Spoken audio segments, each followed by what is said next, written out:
I live what most would consider a fairly frugal life. I don't spend money on anything, don't drive a car, although I have my license, and I'm renting a basement suite. Not that there's anything wrong with that, but from most people's perspective, that is not a luxurious lifestyle, and I'm okay with that. Hello, my name is Catherine, and today I'm going to talk about how I'm frugal. The only expensive things I own have been gifted to me by family members and loved ones. I would say the most expensive thing I ever bought myself was a MacBook Pro from Apple in 2016, which lasted me about 8 years. That's right, 8 frickin' years. I don't really like Apple, but this is one product they absolutely nailed. It cost me around $1,600, plus I was a college student at the time, so I also got a free pair of Beats headphones. I guess they were having some sort of a promotion for students. Oh, and I also had a phone that I recently had to give up, which was given to me by my mom who upgraded to a newer one. It was the Samsung Galaxy S7 Edge, which for those of you who don't know, was released in 2016. My mom gave it to me in 2019, so I had this phone for 6 years. This phone is so old that my SIM card still showed 3G at the top of the screen. As you know, 3G is not really supported anymore. That's basically like living in the Stone Age era. Again, because it was saving me money at the time, I did not care to upgrade to the newest and latest phone brand, or SIM card. I just didn't care about it. Basically, as long as something still works and is usable, I have no incentive to buy new. I'm ashamed to admit this, but several years ago, before I met my boyfriend, I used to sneak individual tea bags into Tim Hortons from home and order maybe 2 Timbits and a cup of hot water. I did this just so I wouldn't be loitering, if you want to call it that. This was during the time when I dropped out of a university program and didn't tell my parents. So I sat at Tim Hortons for 6 hours, 5 days a week, pretending to go to school, until one day I had to break the news to them. Needless to say, my daily Tim Hortons visits costed me just under 60 cents at the time, and I was proud of it. Nowadays, I don't do that, because I like to think I have manners and I'm socially aware. At first, I just ordered hot water, and that was when they did not charge for cups yet. However, after going there for several days in a row, I didn't have the heart. I felt like a complete cheapass, and the staff there was beginning to recognize me. Despite the peculiar ways in which I would go out of my way to save money, it's really funny looking back how afraid I was of being poor.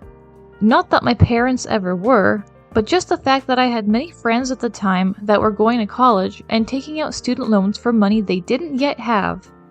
Just this concept alone frightened me for some reason. I would hyperanalyze every potential purchase I wanted to make, only to constantly refrain from buying anything at all. These days, I am not so extreme and do occasionally allow myself to indulge in life's wonders. Sometimes I would buy myself a coffee before work, or a chocolate bar if I want a snack.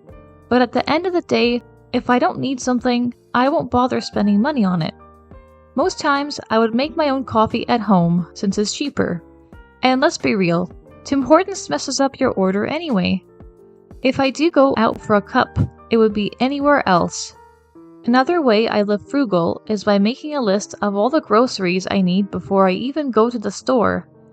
Now, I don't always do this, however, it's helped me save a lot of money on numerous occasions. Sometimes my boyfriend would look at the cart and ask me, "Are you sure this is all we need?" Because when we head to the checkout, the cart would look pretty empty inside, aside from the bare essentials. And yes, we do take turns buying groceries, though he offers every time. For context, I lived with my parents up until I was 23, and will say that if you live on your own or with a significant other, it's much easier if you just live with your parents. I did not have to pay rent or groceries, just my phone plan and internet. Overall, the reasons for why I remain frugal mostly comes down to the fact that I don't ever want to be in a situation where I'm living paycheck to paycheck.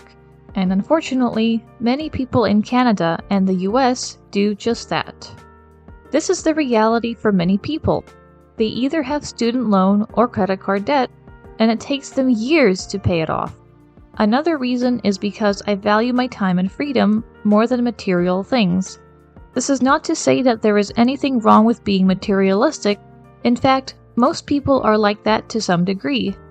But if I can save enough money where I can be picky with jobs I work, or if I just want to take a break from working altogether, then that's what I'll do. One piece of advice I would give to anyone trying to save money is to live below their means, and to really ask themselves if what they're buying is necessary.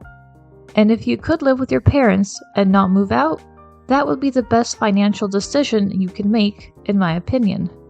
Obviously, not everybody has that option, but if I never met my significant other, that's probably what I would still be doing.